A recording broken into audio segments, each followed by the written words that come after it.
everyone, and welcome to the Monster Report live here on YouTube and on Facebook. The Monster Report's a show highlighting those entertaining creatures of film history. I'm your host, Nick Adam, and so glad you could join us today because we have a seismic update with our good friends at Seismic Toys. But before we get into them and bring in our guests representing Seismic Toys, I want you to make sure that you smash that like button. You should atomic blast that like button. And of course, just share the love that is the kaiju community here on YouTube, Facebook, all of those places, all those content creators. And toy makers are content creators as well because they're making some fantastic figures. And they're going to talk about that, all kinds of things that happened, of course, at the cons. You know, G-Fest, Kaiju Brooklyn was not too long ago.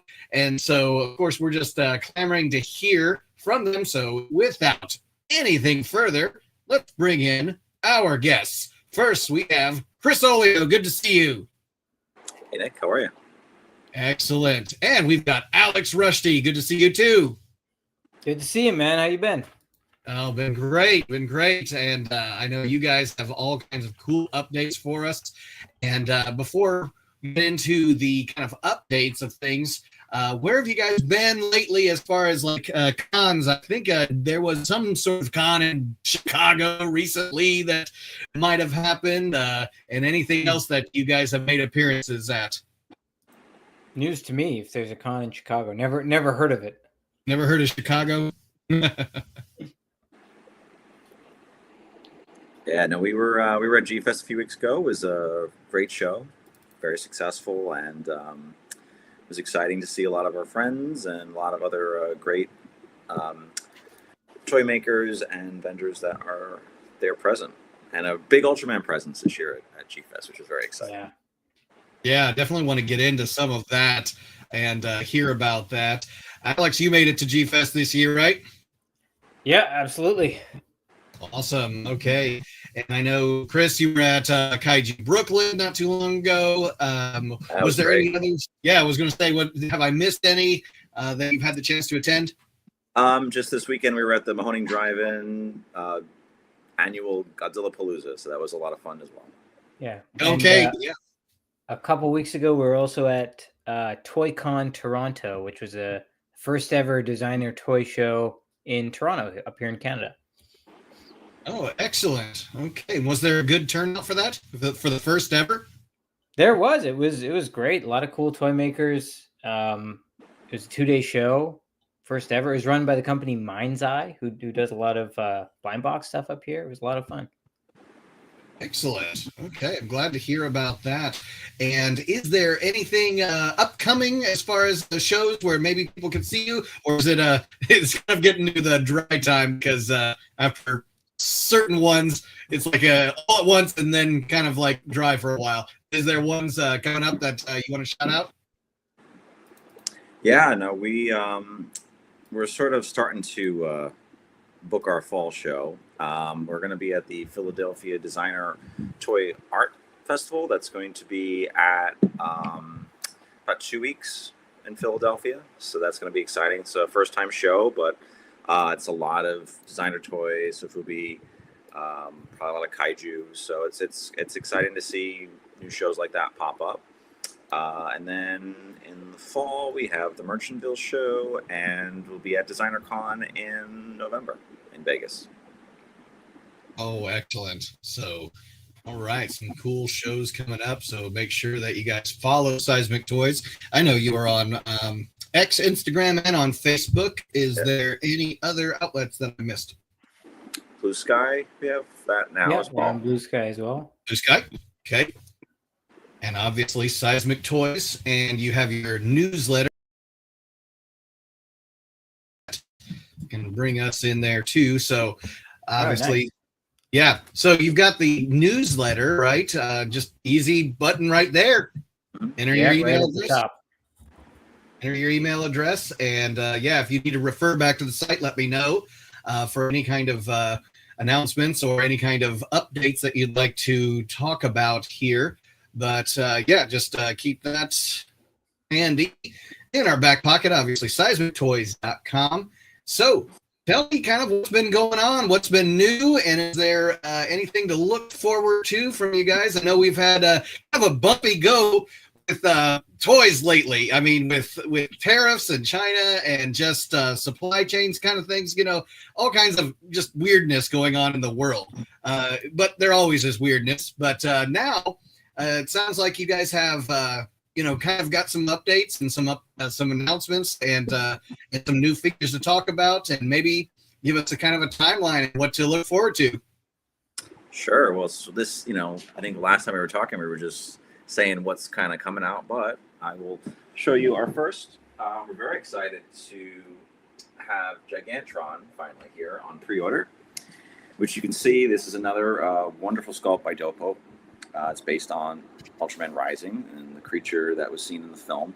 We're very proud of the figure. It's definitely a lot bigger than we expected when we got the prototype, but it came out really great. It is currently on pre-order on the website, and if we will be, I would say, shipped by late fall, something like that, Alex? Yeah, that's the hope.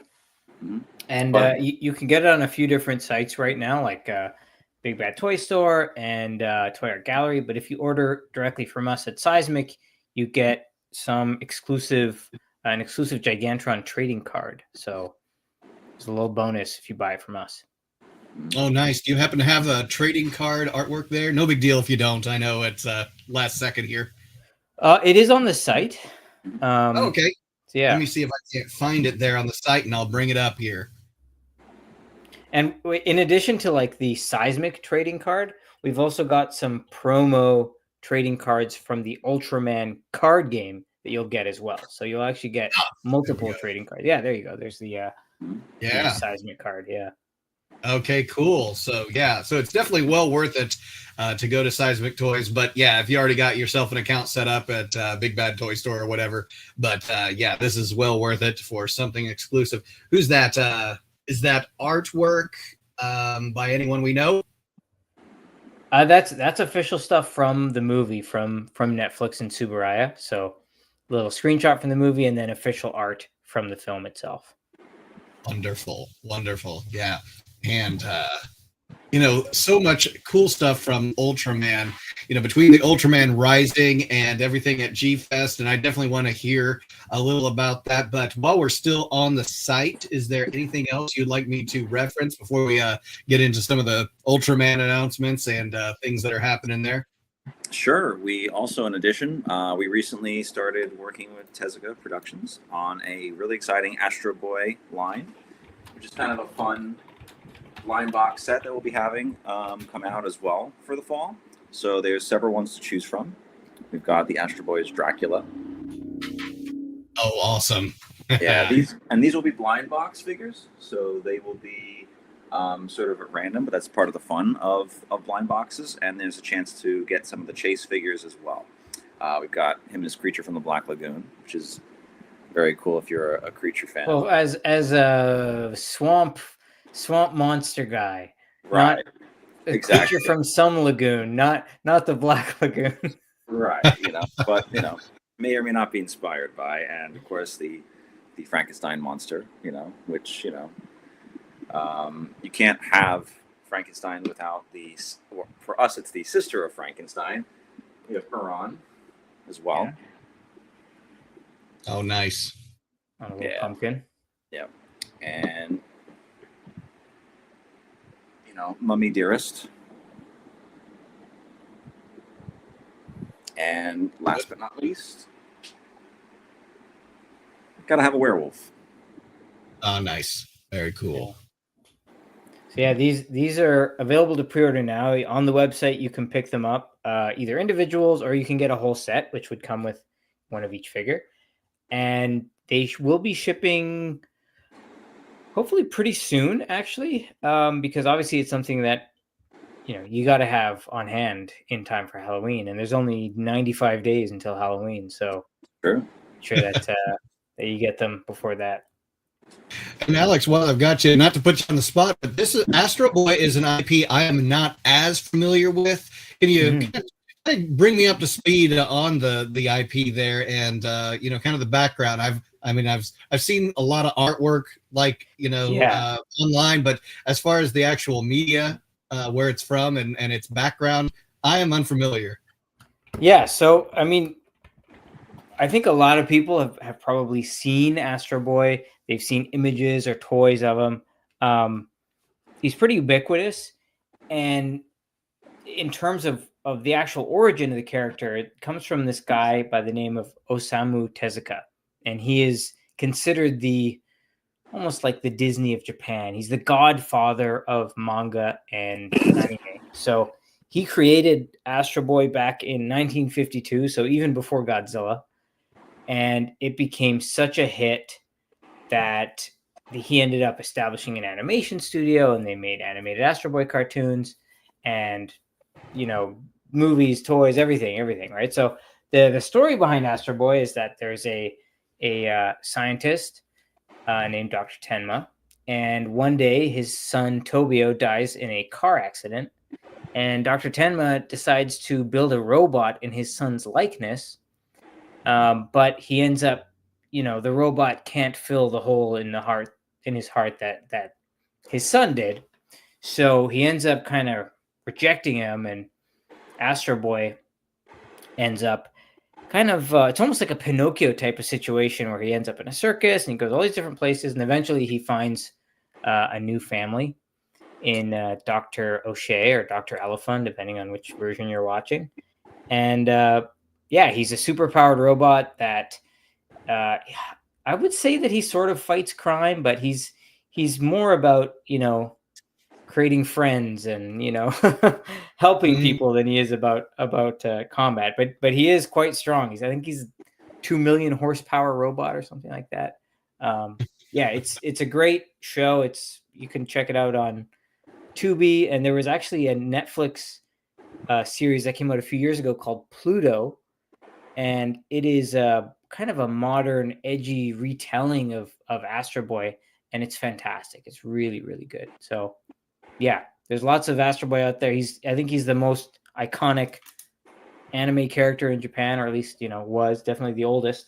And a lot of fun. Something that I've been a big fan of for a while. Yeah. And so I'm kind of putting it together in my head that it's maybe as a starting point geared towards children, but something you can grow up with and still appreciate into your adulthood, and kind of like Mickey Mouse. You grew up with Mickey Mouse, and like you talked about how he's the Disney of Japan, and kind of put together in my head, like you said, that Pinocchio story. I'd imagine there's probably some give and take with that inspiration. Maybe he may have had some inspiration from the Pinocchio story or others, but I imagine he also, and the IP inspired other IP that's out there. Is there any that kind of comes to mind, whether it inspired or was inspired by? There's plenty.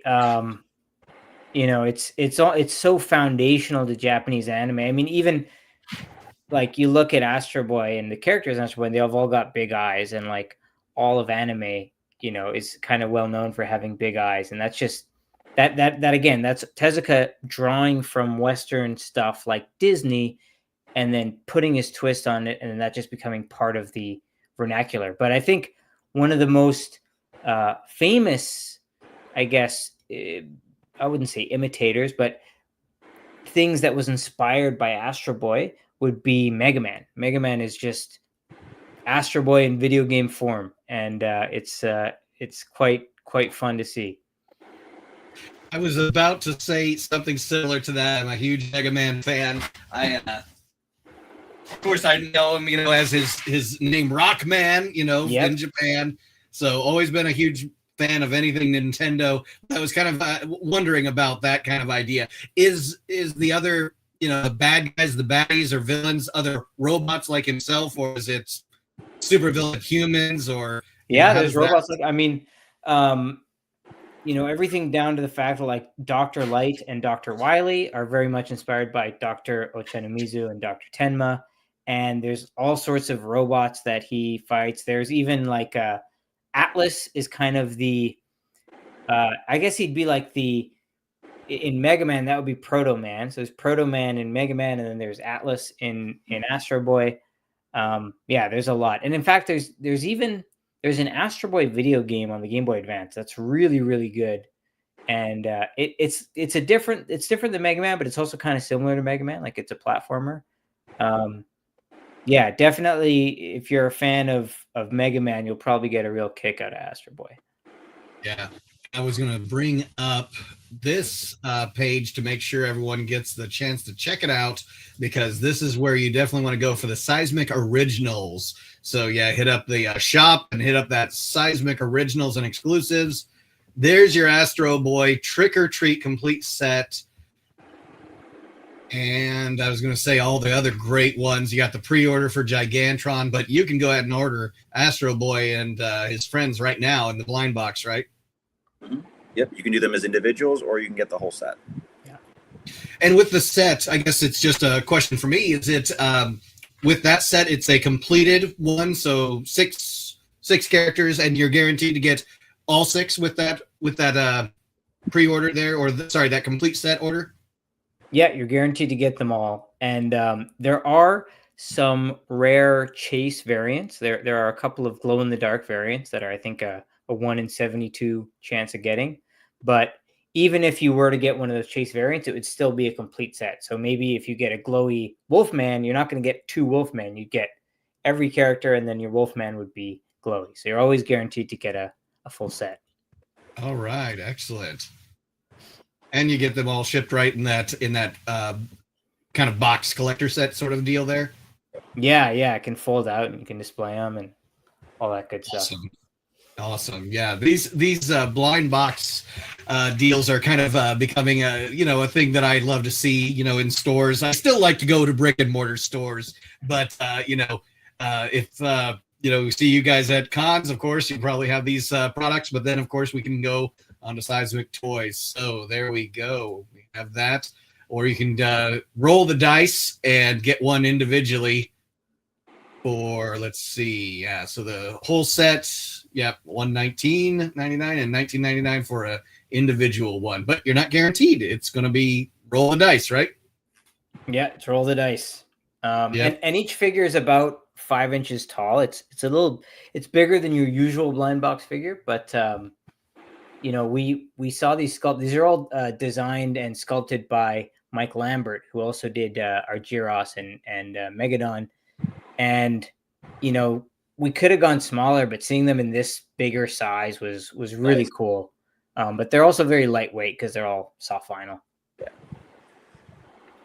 Very cool. Love the coloration on those. That is awesome. For us, it was something really cool and unique to do. I mean, I've liked Astro Boy, but I know Alex was very passionate, grew up with Astro Boy. I kind of got into Astro Boy much later. So for us, it was something very different. We were toying with the idea of doing something blind box for a while, and this is sort of the perfect vehicle for it. Yeah. All right. And we've got our first question in the chat. Tim Bartos missed the first several minutes, so I apologize if I missed the info. But when will the last dinosaur be available for pre-order?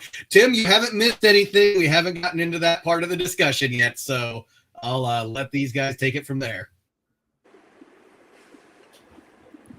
Yeah, you can see in the back there. You can talk about it, Chris. Oh, sure. That's the prototype. This is our prototype, which is Doe Pope. Years ago, when we saw him do his own rendition of it, we knew like this would make a great toy. And Alex was, through the course of many months, finally was able to track and coordinate the rights for Last Dinosaur, and we were able to do this.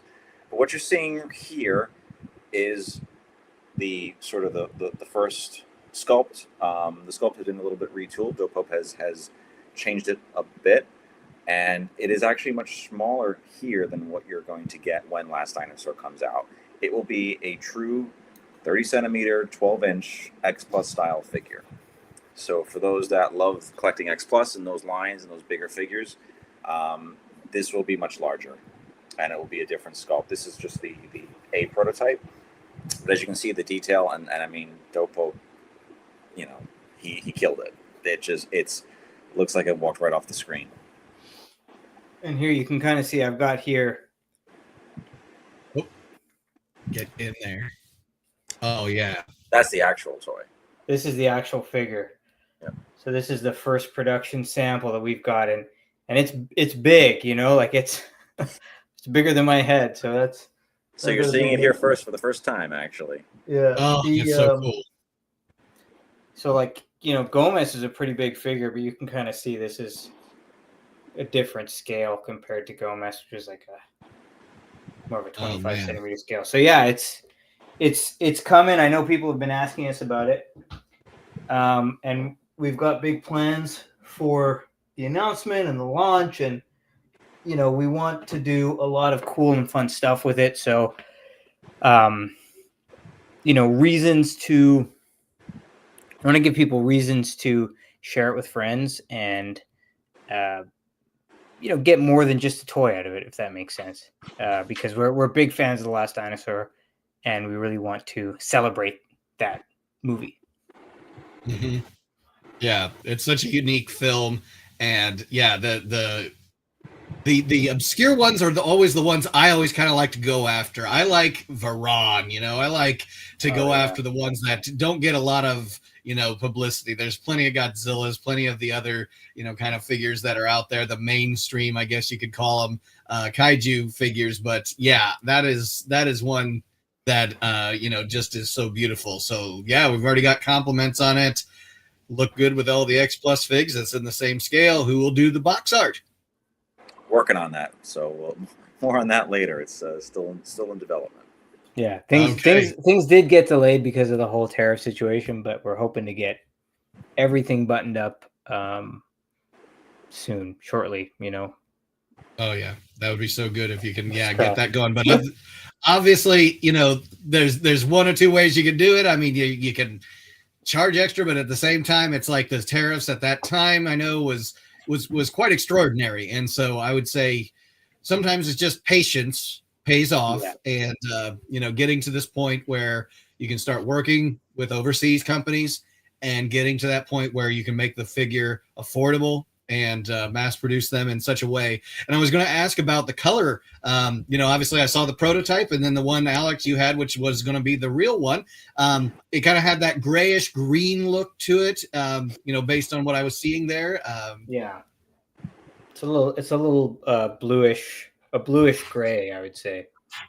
Okay. Depending on your monitor, Yeah, he definitely looks great. And will he be complete in the box, or will he have the tail removable and then pop it on there?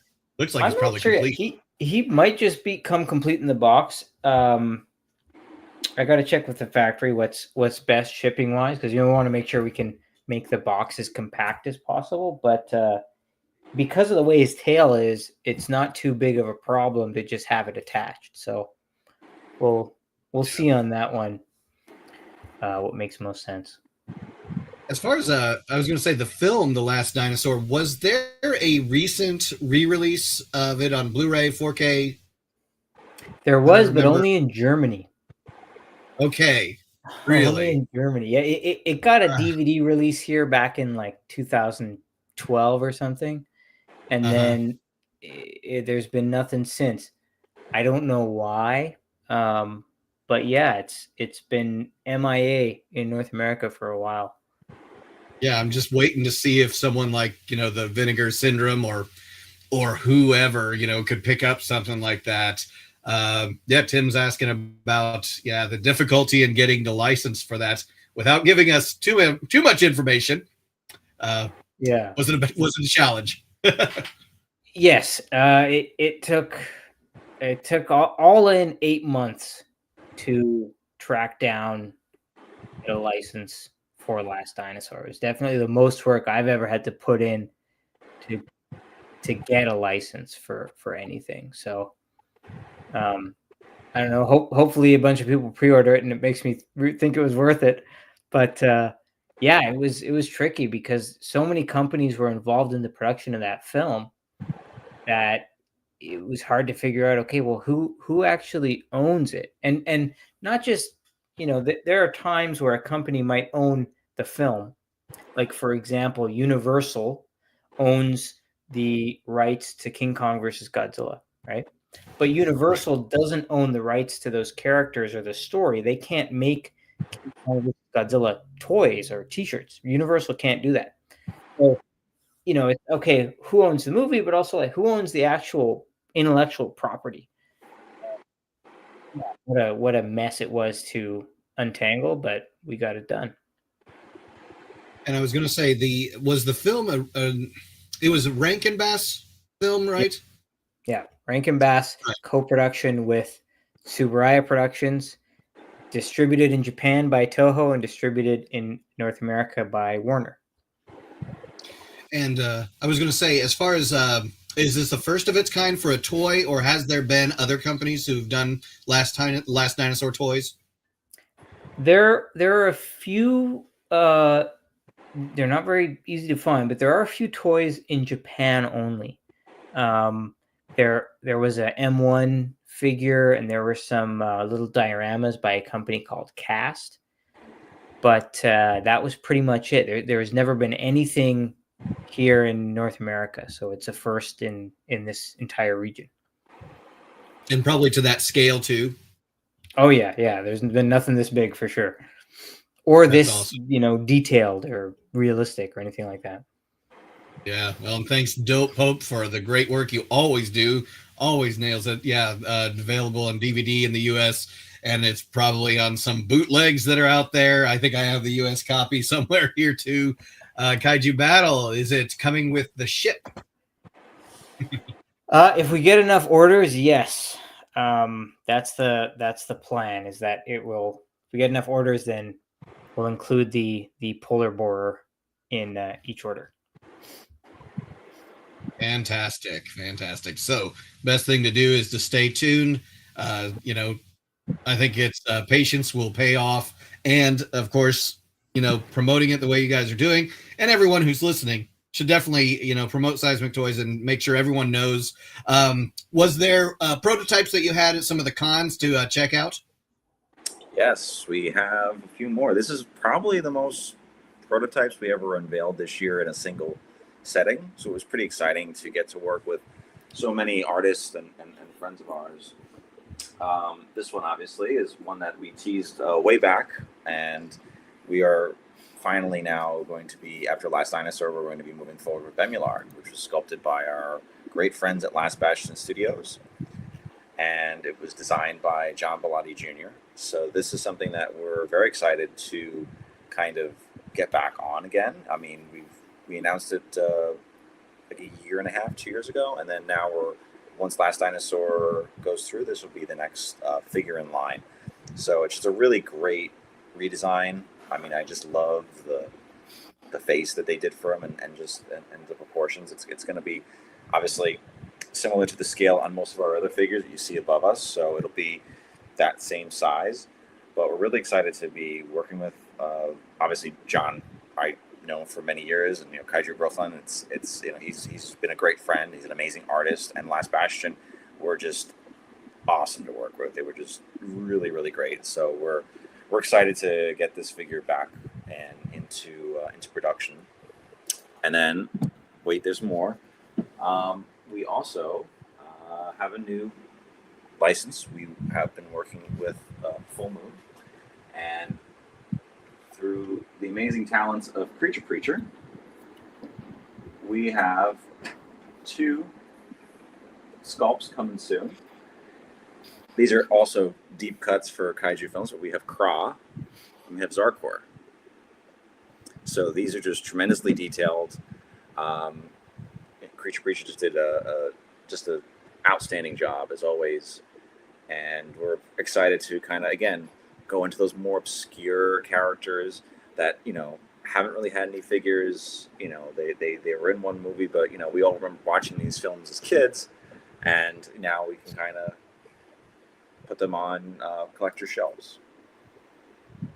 That's so cool. Is this your first collaboration with Creature Preacher? Yeah. Well, we did do the Neshi. We did. He has a really awesome sculpt that he did called Neshi. I don't have it here, otherwise I'd show you, which is kind of like a small little Loch Ness. It's really a a great figure. It's got a little chibi vibe. It's pretty adorable, and we did a really cool kind of Hawaiian color style variant. And we really were so impressed working with him on that we offered him to sculpt these two, and I think he just knocked it out of the park. He was great. That's awesome. And getting a diversity of the designs that you guys get in there between John Bellotti, Dope Pope. You had you mentioned just a second ago, Last Bastion. Yep. Yep. Yeah. No, I mean, I think that's one of the things that we at Seismic, we really love is to work with people that we're fans of their work, but also they're so great collaboratively, and they just bring such a great amount of talent and just their own skills to sculpting it. And for all of them, I mean, Mike Lambert as well, they were all friends of ours, so it's great to be able to work with friends but do something really cool and creative, and something that we're very proud of. Okay, that's awesome. And how's the kind of reception been with showing off the prototypes at the cons, building some excitement for that? Oh yeah. Alex, you want to talk about the reception at the table? I think people were very surprised at Zarkor and Kraw's announcement. Yeah, I mean, like I was, kind of like, listen, Zarkor and Kraw is a pretty deep pull, and when you do something really obscure, you're never sure if people will get it or not, right? Like, are they gonna be excited about this? But a lot of people came by and they were like, "Whoa, is that Zarkor?" And they were just taking tons of pictures and asking questions. And when is that coming out? And can I pick it up? And I was really surprised, and I was happily surprised, because I think it's, whatever you think of the movie, it's a really cool creature, and it's nostalgic for me growing up on VHS in the 90s. Like, this was one of the first direct-to-video kaiju I ever saw, maybe that it was ever around. So yeah, Zarkor and Kraw are kaiju that I've always thought their designs are awesome, and I'm glad that a lot of other people feel the same way. That is awesome. Okay, and so getting some of the fans to get some of these, like you said, the more obscure kaiju that are out there, and of course everyone kind of knows Bemular. Is that Bemular based on not the original Bemular from the original Ultraman series, but maybe a later series? It's inspired by the original. We've just given it more of a stylized kind of look. It's a bit hard to see in the video, but yeah, it's inspired by the original series, and we're planning to release it as like a part of the 60th anniversary of Ultraman. Yeah. Only reason I ask is because I know there's such a huge library of Ultraman out there, and sometimes the kaiju make reappearances, and I haven't seen them all, so I wasn't sure if he was based on a later design. He's awesome the way he looks, yes, but yeah, I wasn't sure if he was, that first series, which my kids and I watch that first series all the time. Like we could probably put it on repeat because they love it. They know all the characters. They know when they've made appearances in the other Ultraman series or Ultra 7. When you get to see someone and it's like it's like, wait a second, they're there. Yeah, different series, but love to go back to those and kind of check out the monster designs, and of course everything that Subaraya was pumping out, and now bringing it to life with what you guys are doing in these sculpts, which is awesome to see. And so if there's anyone in the chat that has questions, throw them out our way. Any as far as dates that you kind of have in mind that are solid, or is everything kind of right now just kind of wait and see, and you'll make the announcements? You can take that, Chris. For a lot of the future figures, we have sort of target areas of where we want, but we have to, obviously, we're working through sort of a few things at a time. So right now we've got Astro Boy and Gigantron. So once those are going a little bit more into like the phase of like their shipping, then we'll start with the next pre-order, which will be Last Dinosaur, and we'll have more details on that, and then it'll follow by Bemular. Obviously, Zarkor and Kraw will be something targeting more 2026. Just off the top of my head, I don't want to promise too early or too later. So we will announce it when it becomes a little bit more concrete on our end. Just working with the factories and making sure that there's no craziness in the world, and we can kind of move forward with actual dates. We want to make sure that all of our customers know that when we give an anticipated shipping time, it's as accurate as possible. Obviously, if there's world things that go on that are outside of our control, that's one thing, but we really try to be as practical as possible with that. We don't want to have people waiting for their figures because I know a lot of collectors don't like that, and I don't blame them. You want to know you're getting something at a certain time. So once these two go up for pre, once they start actually shipping, we'll have a better sense of when the next ones will launch. We're hoping, fingers crossed, that Last Dinosaur will go on pre-order late fall. Hopefully, we're sort of figuring it all out, but we will, as soon as we have information, we'll post about it. Okay, and obviously the Last Dinosaur is the one I'm hearing kind of the people chomping at the bit for. And when that pre-order does become available, and we're looking forward to seeing that first of all the figures coming out, will that pre-order window be a set time of only so many days, or is it going to kind of be open until you reach a specific goal? It'll probably be open for a set amount of time, like a month or month and a half, but it'll also be dependent on like how many orders we get. If we're still getting orders, we can always keep it open, or we'd be happy to. But yeah, it definitely helps. The more people show up and pre-order early, the way better it is for us, and the way quicker we can get the product out. So yeah, it's always what I say, always to try to encourage people, if you want it, when it goes up, grab that pre-order, and then we know how many we got to make, and we can make them quicker. Yeah, which to Alex's point, that honestly, that makes our job, in a sense, easier to kind of know how many to anticipate. So the earlier we have that information, the better.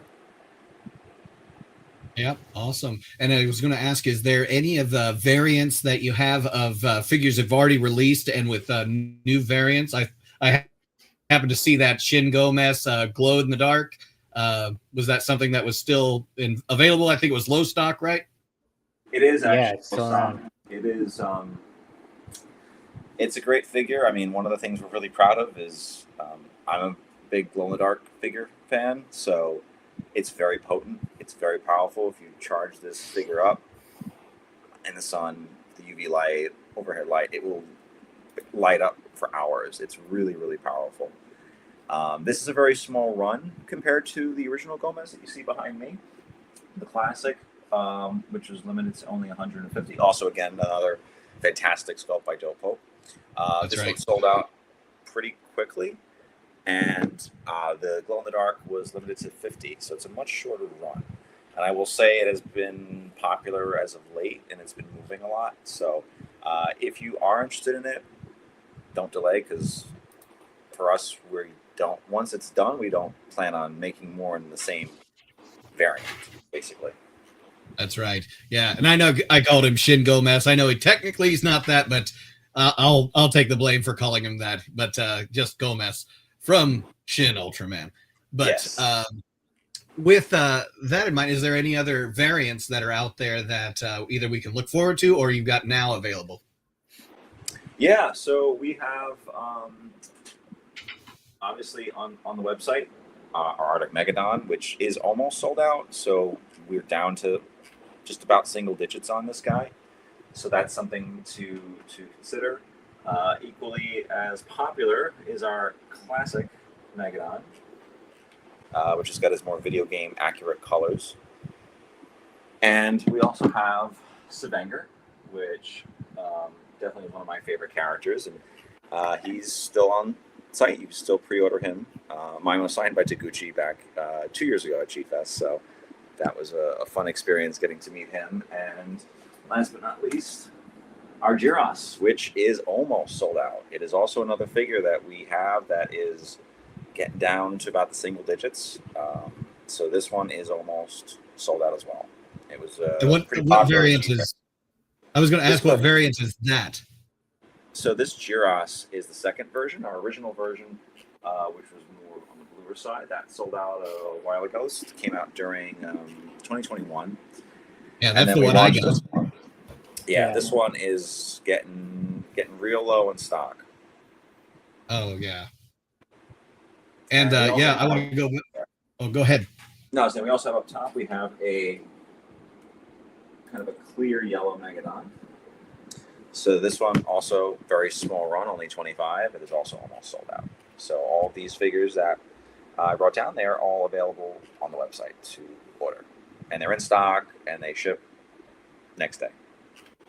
I'd really recommend everyone, that Giras, especially because I've got that one variant, the first original variant, and obviously it sold it out. But that variant, that second one looks great. And oh, thanks. Yeah, and obviously, keep coming up with some. And the Savanger was so far it's the one variant, isn't it? Yeah. We had a GID as well. That's sold out. Okay. Sold out. Okay, so the Savanger that we saw, that's the variant that's still available, and get a hold of those, especially if you're a fan of this IP. And I wanted to go back to Ultraman and the announcements and things that you witnessed at G-Fest. Some of us got to see the pictures and video, but tell us about that experience and kind of what was announced for everyone. So there was a lot of cool stuff. They had a whole stage. They had a whole area dedicated to Ultraman, where you could see Hiroko Sakurai. You could meet her. They also had Ben Furuya in the autograph room, so he played Ultraman, and Hiroko Sakurai played Akiko Fuji. And they had the actual guys in suits doing like stunts and fights at G-Fest, and you could then meet and greet different kaiju and get photos with them. They had a brand new Giros suit that I hadn't seen. It's quite nice, quite big. And they also announced that they're bringing Ultraman to 4K UHD next year with a brand new set that will include the original English dub that wasn't available on the previous Blu-ray, which is a huge deal. I love that dub.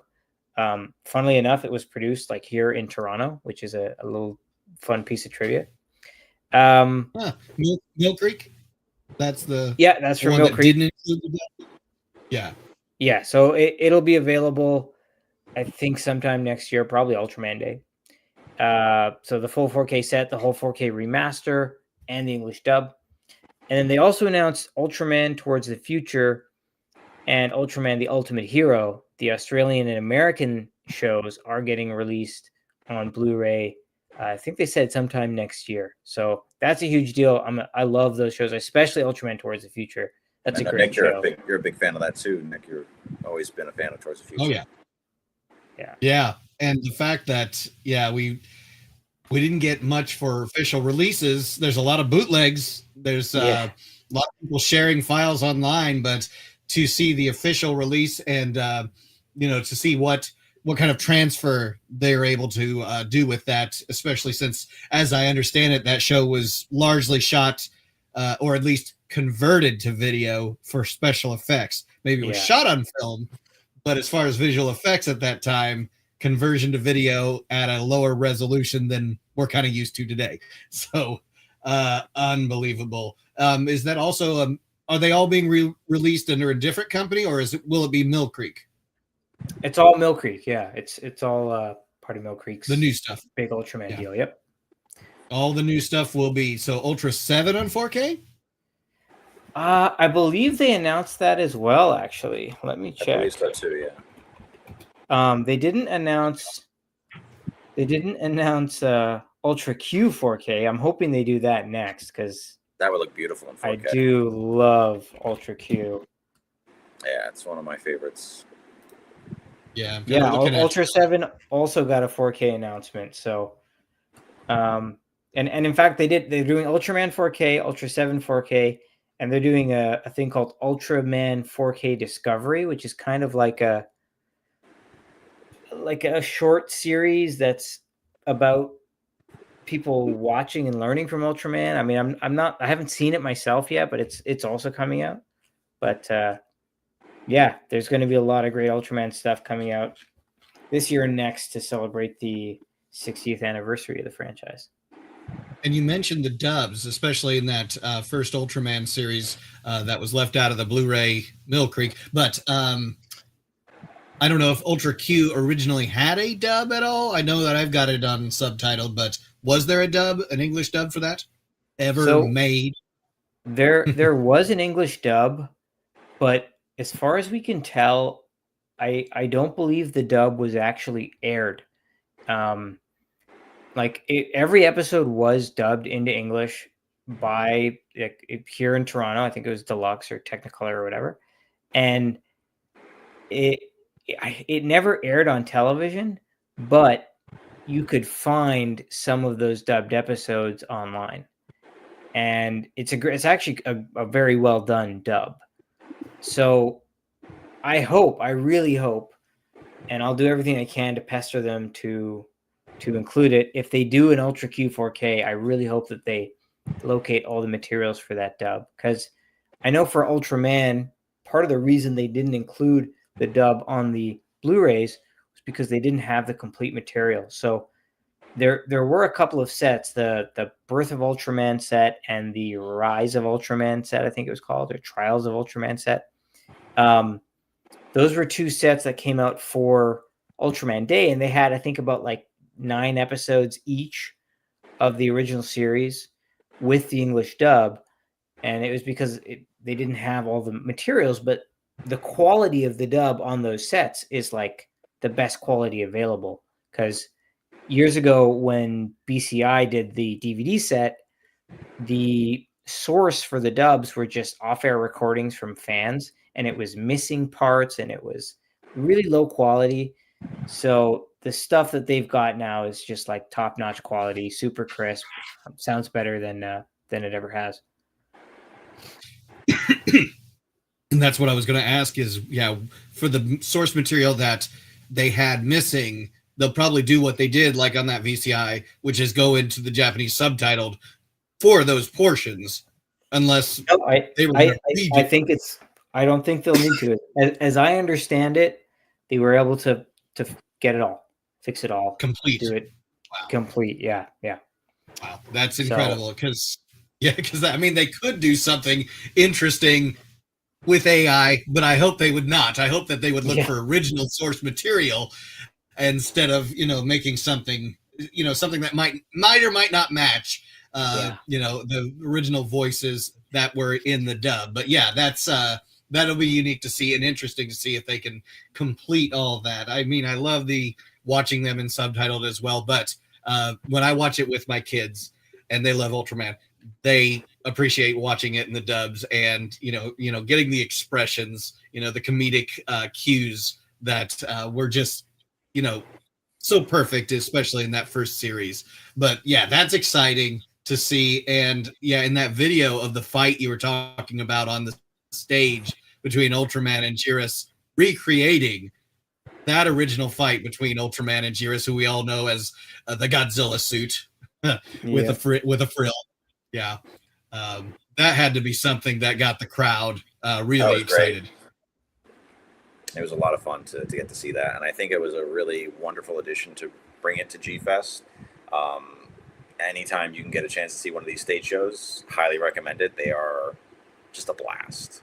And I think having a much larger Ultraman presence at G-Fest is great because there's so much to dive in Ultraman. And it's just great that it's more accessible than it was, for so many of us fans years ago. So it's great that it's much more out there and easily accessible. And was that put on by Jeff Gomez of Ultraman Connection, or was it him in collaboration with others?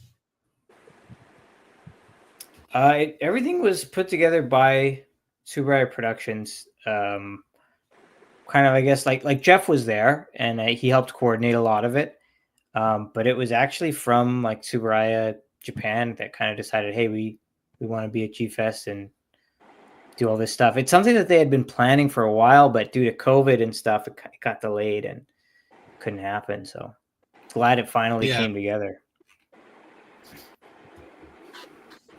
I know I've seen, streams of the Ultraman Day shows at times, and, seeing the stage show, seeing the choreography being put on before a live audience, whether it's streamed or, in person.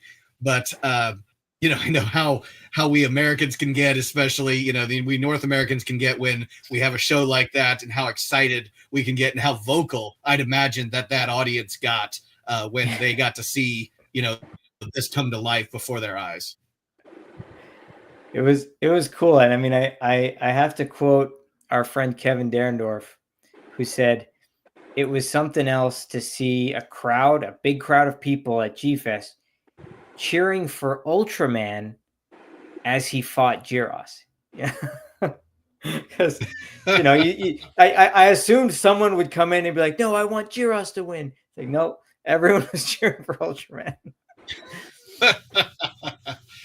Did they conclude that fight with the kind of like, Ultraman's holding? Because I didn't see the entirety of it in the video I saw. Did he end it in the same way that the episode does, where he's kind of holding Gyros?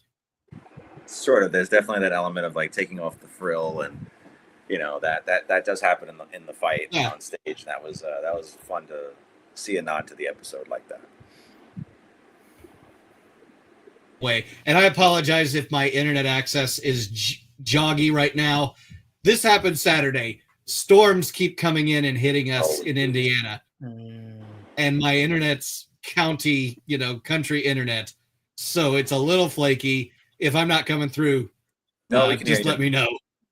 Okay. Yeah, hopefully you guys are all safe with all these storms. I know it's some wacky weather over there, Yeah, we've had it, and it was Saturday. I had Everett and Adrian on for discussion about Shin Godzilla, all the news that's kind of coming with that. And I said, guys, we got to keep this at an hour because these storms are coming in. And right when I said my goodbyes to them, went upstairs, and the internet completely just disappeared. Yeah, wow. We kept our power, but the storms came in, and it was quite a sight to behold. And tonight, we're expecting some.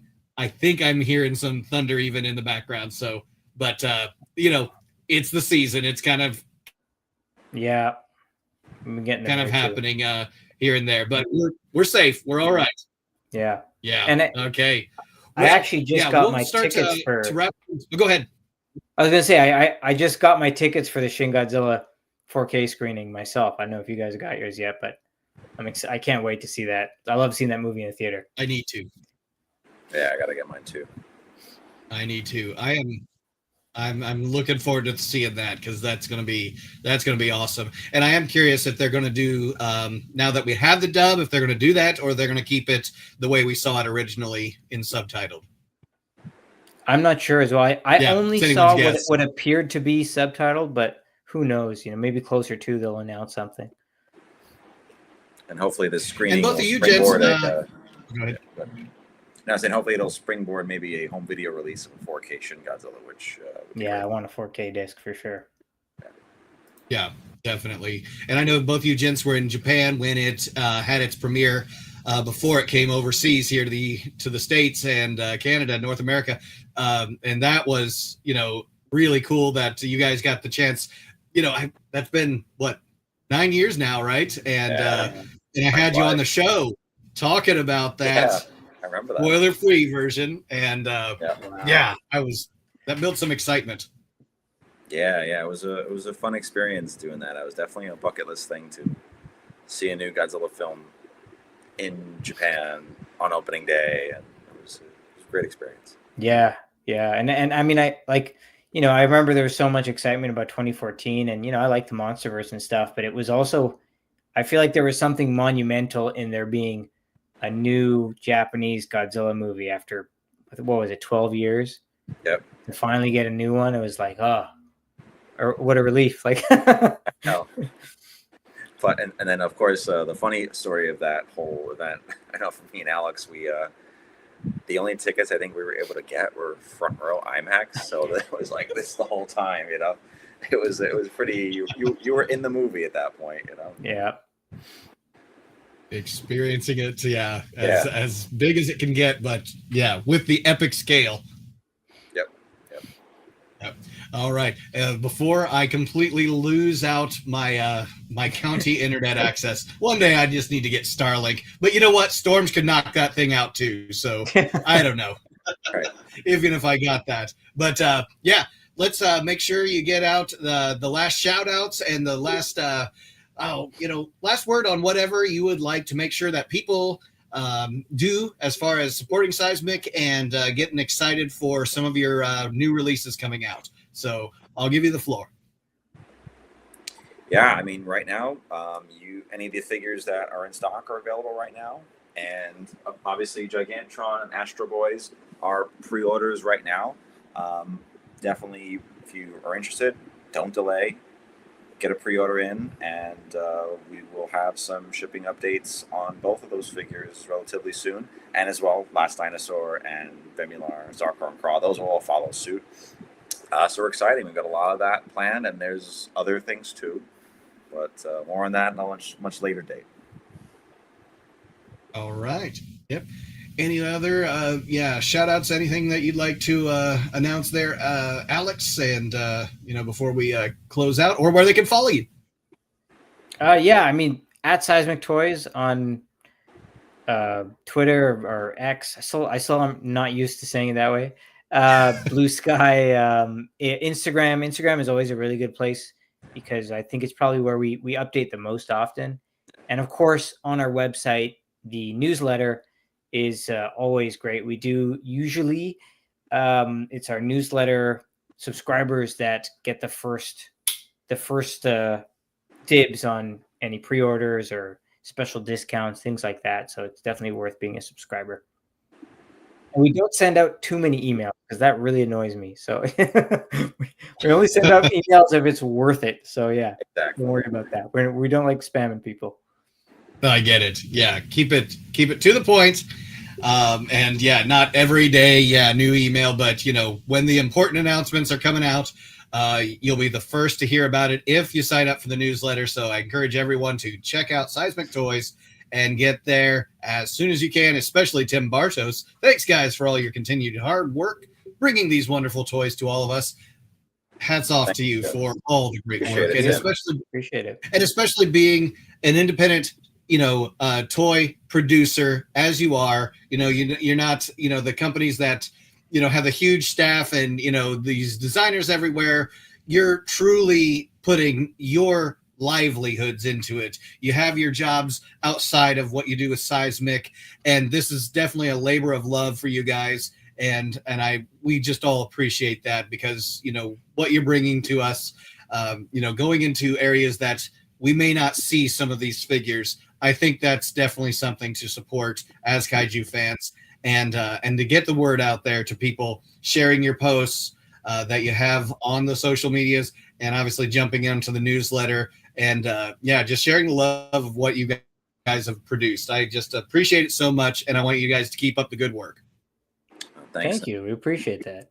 Yeah, and thanks for having us on, and always your support. Much appreciated. Yeah. Thank you. And yeah, we will definitely have you on for another stream in the near future. And hopefully it's on a day where I don't have the sky exploding on me. So with that in mind, thank you so much, Alex and Chris. Seismic Toys. Check out the site and follow them all their socials. And of course, you're here on the Monster Report, getting close to that 100,000 subscribers. That's all because of you guys, the fans, that make this all possible. And like these guys, I'm just an independent creator, and this is just something I enjoy doing. And it's not replacing my day job, so I do this as often as I can. But again, it's because of your support that motivates us all to do what we do here in the Kaiju fandom and as content creators. So with that in mind, like, subscribe, all those great YouTube things. Follow us on Instagram, X, and on Facebook, and of course, monsterreport.com, Monster Report with one R, but especially the YouTube channel, getting close to that silver plaque, and I can just get so close to that, so it's just right there, right out of reach, but it'll come soon. Soon. Thank you again, gentlemen. And what's that? I said it's coming soon, that new level. You're going to get there, Nick. Don't worry. I know. And it's a threshold, but it's not stopping there. We're going to just keep going, 100,000 and beyond. All Awesome. right. Have a good evening, gentlemen, and we will catch you all again soon on the Monster Report Live. Thank you. Thanks.